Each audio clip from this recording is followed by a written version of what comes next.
Ladies and gentlemen, we're back. And our special guest for today is Dr. Romy Enriquez, Romy U. Enriquez, who is a neuropsychiatrist. And of course, we have the president of the Angeles Medical Society, Dr. Jose Albert Quintos. At ang topic po natin, it's about bullying. No? At marami na ho tayong napag-usapan. Pero pagpapatuloy natin itong napakagandang discussion about bullying. Ha? Dr. Enriquez, ha? Ano bang dapat gawin nung nabubully? Courses of action. Usually, pag ikaw tatay gaya yung Karate Kid, di ba? Tuturuan mo para mag-defend himself. So, kung wala siyang skills to defend himself, dead ma ka na lang. Talagang avoid the person na nagbubuli. Kung ikaw ay hinahabol, okay ka lang, cool ka lang. Kasi pag nang away ka, bugbog sarado ka ulit. Okay. But that's an extreme form of bullying na yung nambubugbog, di ba? Oo, meron pa rin. Very physical na yun. Meron pa rin, oo. So, yun nga, yung kinukunan ka ng pagkain, yung baon. Yung nga classmate ko nung high school, kinukunan siya ng sandwich sa araw-araw. So, bandang huli, siya nang nagbibigay ng sandwich sa nang bubuli para iwasan siya. Hindi alam nung bully na cat food yung laman ng sandwich. Mas tarapata yung cat food. Masama yung cat food. Indeed. So, sige. Sige, gawin mo ako ng homework. Sige, gawa mo siya ng homework. Pagandahin mo yung homework na perfect. Nang sa ganon, mahalata ng teacher na hindi siya gumawa. Okay. Tulungan mo siya, gawa mo siya ng homework. Mag-cheat ka na kung gusto mo para sa kanya. Hindi siya gagraduate with good grades. Yung career niya magiging poor.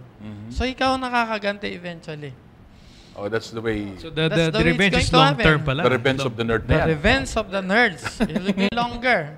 So, the more you are able to keep yourself calm and understand that this person who is trying to intimidate you is envious or naiinggit sa'yo. Or he will, in the end, get the worst of the things, Pagdating ng araw, kuminsan, ikaw pa pala ang mas nakakaangat sa kanya. Siyang, he will have the last laugh.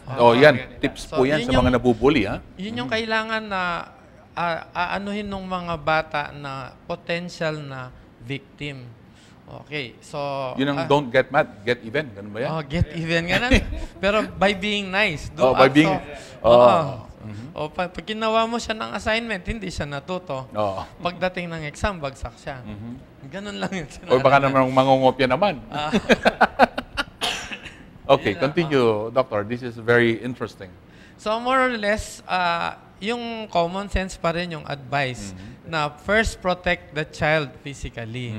So ikaw bata ka, kung hindi mo rin kayang, kung hindi ka nag-train ng Karate Kid, huwag kang lalaban physically dahil hindi mo kakayanin yun. Or is that a tip for the parents to have their children to protect themselves? To protect themselves, to have more confidence? Yes. Mag-aral ng mga martial arts. Taekwondo, right.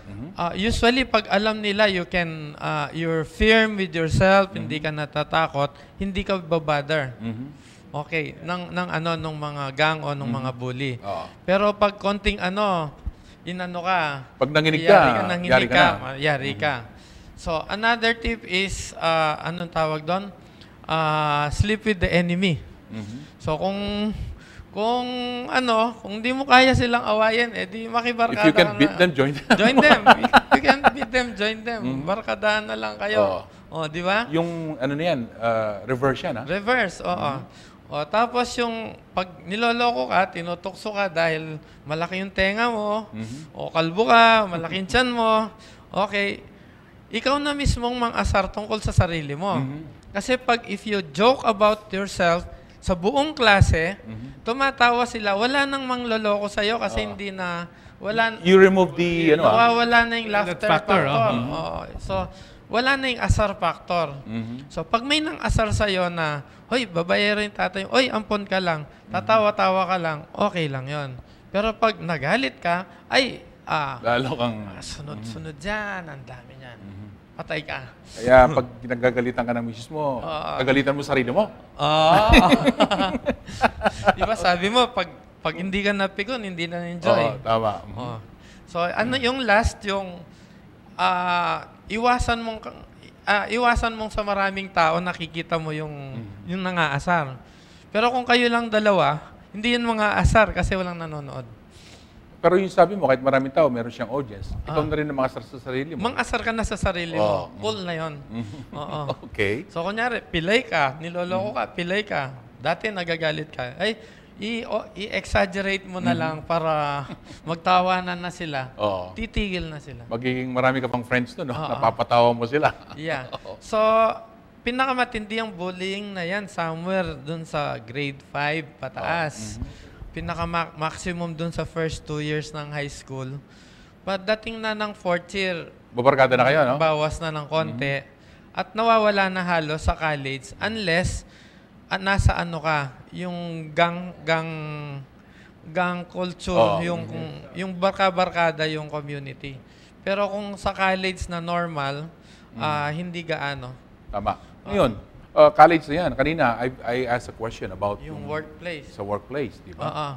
So, kadalasan, yung nabubuli, yung mga nerds. Yung mga, kadalasan yung mga nerds. Again, the nerds again. Always nerds. Kadalasan sila yung mga nerds sila yung matatalino. At sila yung nagpupursige para umangat sila. Right. So, sila yung nakakatapos ng pag-aaral. So, ang ibig mo sabihin, yung iba, pag matalino, magaling yung parang ayaw nilang merong matalino? Ano na? Parang ayaw nilang may matalino. Sabi mo, yung matatalino, yung mga nerds, ganyan. Oo. Porsigido sa trabaho. O gusto nila lahat hindi porsigido. Ganon? Lahat na lang tayo hindi magaling. Ng mga yung nerds? Sa office. Sa office. Hindi. Anyway, pagdating ng araw nga, ito yung mga magaling o kung hindi man wala sa talino, sa skills, umaangat sila. Pagdating ng araw, di ba may mga boss tayo na bully? Ang bully dyan, yung boss. Okay. So, umpisa yan, rank and file, hindi mo mapapansin. Pumili ka ng isa dyan, iangat mo lang ng isang level. Makikita mo na kung paano yung hawakan yung power. Yes. O di, doon nang bubuli na sila. Ano po pa lang yan? Direct supervisor. Okay? Pataas ng pataas, yung mga hindi sanay, o kaya yung mga bullied in childhood, mas nagiging bully in the workplace. Okay. Okay. Lalo na kung yung gumagante? Ibig mo sabihin? minsan gumagante. Okay. So, malaking issue yon kasi nagiging unfair doon sa rank and file. Kaso, may dagdag pang isa, di ba sabi ko, physical, verbal, and financial, emotional bullying. Sa workplace, meron pang sexual harassment. Kung yung babaeng nagsa-sexually harass, nangyayari din yun, pa di ba? rin yun. Oo. Kasi kung sino yung person in authority na force sa'yo to do something. Yes. So it goes both ways. Oo. Hindi lang because the male is the male. Sila. Pero in most cases, it is the male who does it, right? The male boss sometimes. In most cases, na alam natin. But in some situations, may mga female na boss na nagse-sexual harassment. Nagagamit so yung posisyon. It is a form of bullying din yon in the workplace. It was just like the movie of Basic Michael. Instinct. Michael Douglas. Demi Moore and Michael Douglas. Basic Instinct. Basic Instinct ba yun? Yeah. Para nakakatulong ba yung pelikula sa mga course? Hindi, totoo. It helps you, right? Actually, sa last Because these are real life situations, di ba? Dinadramatize na. Sa totoo lang, yung American Psychiatric Association, pag-a-attend ka ng convention, mayroong isang track. Every day there will be a movie that they will show and that the psychiatrist will discuss issues regarding that movie. Kaya almost everything related sa mga nakikita natin sa movies. So, buhay din yan, di ba? Marami naman mga movies based on real life. Real life. So, Doc, ano mo dito? Well, if we go back again to yung local setting, because Dr. Enriquez mentioned before that inherent to our culture, we are able to cope. Now, unlike in the Western society, but because of the increasing trend, my question to Dr. Enriquez is the Filipino family losing that coping mechanism because of the OFW phenomenon, where now you have a dysfunctional family? One half is working abroad, or even both are working abroad. children are left behind with relatives burdened by their own children. So you lose or the extended family is strained to to breaking point. So nabanggit mo nga, Doc, yung family. Ang core na target to prevent bullying is help the family. Learn the parents to teach the parents how to parent a child. Who is bullied? Hindi. O victim? All. Lahat na. So ang in one clean sweep, if you want to reduce bullying, improve yung family, yung core values within the family. Hindi lang yan dun sa usapan overseas contract worker. Mahirap sabihin mo sa tatay na, alam mo, para lumaki ng maayos yung mga anak mo, dapat nandito ka. Yun lang ang kinabubuhay nila. So, uuwi siya, magiging pulubi sila. Hindi naman sila kakain. So, mahirap issuehin yon. There are things that you cannot change. But the school, the church, the government can help these overseas contract workers to help parent the child, even long distance. Okay. Pangalawa, ganun din yung mga nandyan na nga, maswerte ka, mayaman ka na. Mas marami pa nga yung mga nagkakaproblema sa mga mayayaman. Kasi si tatay, nasaan si tatay? Busy with work. Si nanay, busy with work. So pag uwi niya, pagod siya, walang banding. Diba? Ang bata natututo sa maid, diba? O sa TV. Natututo sa maid, sa internet, sa TV. The parents try to make up by giving material benefits. Bili ka. Papa, hindi ko alam itong homework. Sandali, bibili na lang kita ng iPad. Yung mga ganun. Ikaw nung mag-research i-google mo yan. No, i-google mo na lang. So, you have to do things physically with the children. So, bottom line there, whether it is the bully, the victim, or the miron, the bystanders, society will really have to improve the value, the family values. So it takes the community to grow the child. Yes, it takes the community. Hindi lang community, media. It takes the community and media and entire society to develop a wholesome family so that when you let them go, they will behave as much as possible in what is acceptable by society. Pero kung yung tatay mo, lasenggo talaga, okay, wala. Yes. Pag uwi, binubugbog yung nanay, natural yung bata, nakikita niya yan, masama yun. Okay. Na-inculcate sa kanya. Yun lang. On the other hand, may danger din ng konti. Kung minsan may nakita may problema sa bata, yung mga teachers, ay, may problema yung bata, may kasalanan si tatay. Hindi naman ganon. Kailangan i-evaluate individually yung mga... Aralin. Pero bottom line pa rin, as much as possible, focus on developing the family values. Pero merong sinasabi kanina, napag-usapan na natin, yung mga bata talaga mahina ang naturalesa. Meron. They cannot handle problems. O kaya, wala talagang problemang hinarap sa buhay. Tapos biglang nakaharap ng medyo malaki-laking problema o issue, nawawala siya o masyado siyang affected. Anong sasabi yung mo mga dyan? ganon, may kailangan ng professional support. So, may mga ilang levels ng support na pwedeng ibigay ng community. Unang-una, yung teacher at guidance counselor can help support a child who has difficulty coping. Kung hindi kaya nun, didiretso It's the na. teacher who determines that, di ba? Yes. To report it to the guidance counselor. Tapos with the parents With na the yun. parents na yun. So, yun yung initial support para mabantayan yung child at home and in the school. Right. So, if they need a little higher professional support, may psychologist, may psychiatrist. Okay? So, ang psychiatrist, at least ngayon sa buong Pampanga, may 2 na tayong child psychiatrist. Okay, may isa sa Mother Teresa, everyday siya doon, afternoon. Merong isa ngayon dito sa AU, every Saturday.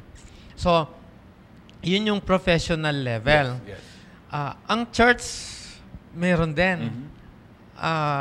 Kung pupunta kayo sa Holy Rosary, merong hotline doon Yes. for counseling. Pag dadial mo yon, schedule ka ng mga lay counselors one-on-one. Mhm. Tapos, May training yan, di ba? May training yan. Right, okay. So, somehow, in our community, maraming levels. Mhm. So ano yung mga lahat na tinitingnan dyan? Like for example, the teacher, what is there to look at para malaman na may problema yung bata? Number 1, kung bullying ang pinag-uusapan, absenteeism. Okay. Okay. Deterioration ng performance. Oh. Tapos, nakikita mo restlessness sa class. Mhm. Okay? O kaya yung naglabasan na yung mga bata, nagpapaiwan. Mhm. Okay? At mismo, yung bata na victim can show behavioral manifestations then. Okay. And sometimes, failing grades na biglang bagsak. Yung nag-iba, yung Na drastic yung nagbibiga. pagbabago, Oo. di ba? Technically, those are symptoms na meron din siyang emotional conflict which can apply to almost all other psychiatric conditions sa isang bata. Mhm. So, kailangan, pag may napansin ng teacher, red flag na yan. Mhm. And when you raise the red flag, anong action?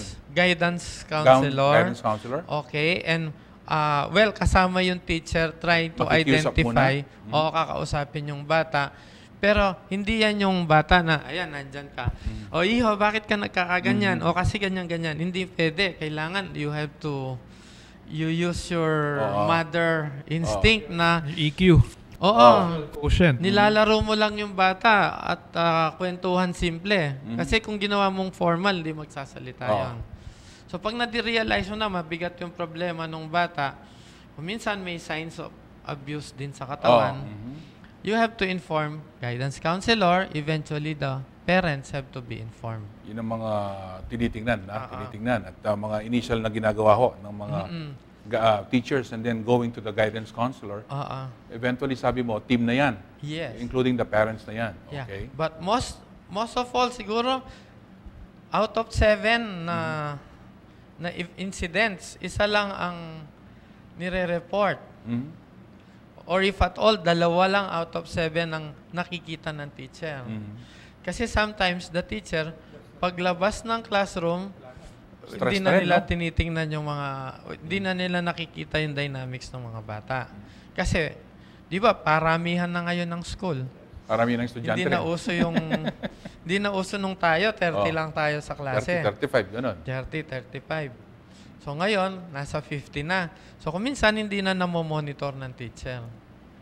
Physically, sometimes difficult for them to do it, no? And then they have 3 shifts pa. If there's a Tama. lot of Minsan students. pagod sila. So, but usually, it's the teacher who should be able to recognize Dapat. that. First line of defense, no? Oo.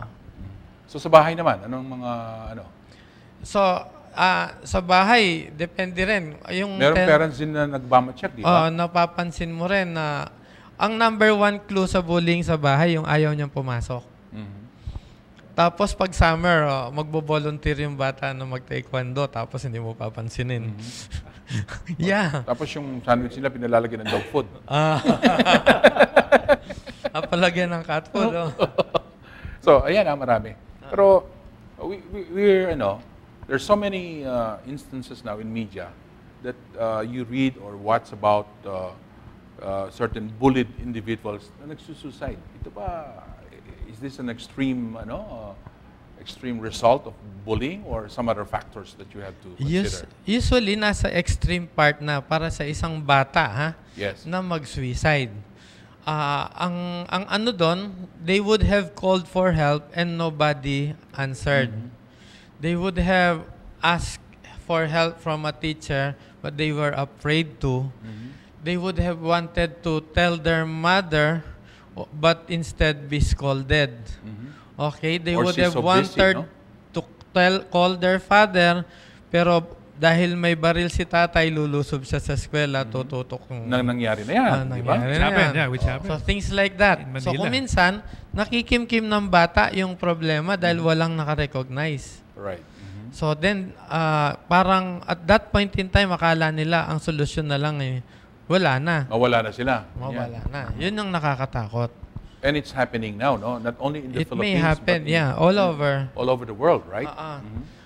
Take note, mayroong isang Colombian massacre ba yun? Basta may dalawa na nag-massacre.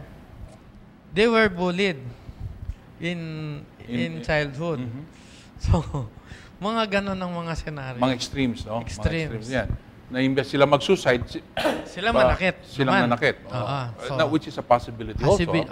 So, yung bullying itself can cause dysfunctional behavior in the future. Okay. So, we have a few minutes left. Please, yung suicide, is this something that we can discuss in the future? Yes. Kasi sa ngayon, we're working closely with a foundation called the Natasha Goldborn Foundation. Hindi ko lang dala yung phone number nila. Actually, online, meron silang hotline. If you call on Globe, walang bayad. Pag idadial mo sila sa Globe. Toll-free. Pwede kong bigay yung contact number later. Sige. But, may pa-flash nila siguro sa show nito later. Yes. But the thing is, we want our project is to go around the schools to give them a manual. Parang anong gagawin para ma-prevent ang suicide sa mga high schools or even colleges. Okay. By educating the students and the parents. Pangalawa, kung mayroon ng gustong mag-suicide, anong gagawin? Meron bang personality na suicidal talaga? Meron. Meron talaga? Meron. At yung pangatlo, pag may nangyari na sa school na suicide, ano ang do and don'ts? Okay. Okay? Kasi kung minsan yung mga eskwela, nag-suicide siya, nilagyan siya ng rebulto. Ibig sabihin, nag-suicide ka, parang naging martyr ka, hero ka. Di maraming susunod. Gaya nung huling nangyari. Nung April to May, nung may nag-suicide dahil sa tuition fee, at least nang nakita natin sa dyaryo, okay, which is only the tip of the iceberg, 8 ka agad within a 2 months time. Anong sumunod? Ang sumunod. Ano bang tawag sa phenomenon yan? Ang sinasabi nila sa Amerika doon, yung copycat suicide. Okay. Kasi, ito nga, may problema ka na, may tendency ka na. Tapos may nakita ka sa TV, nag-suicide, bida pa siya. Sumikat, na-solve ang mga problema.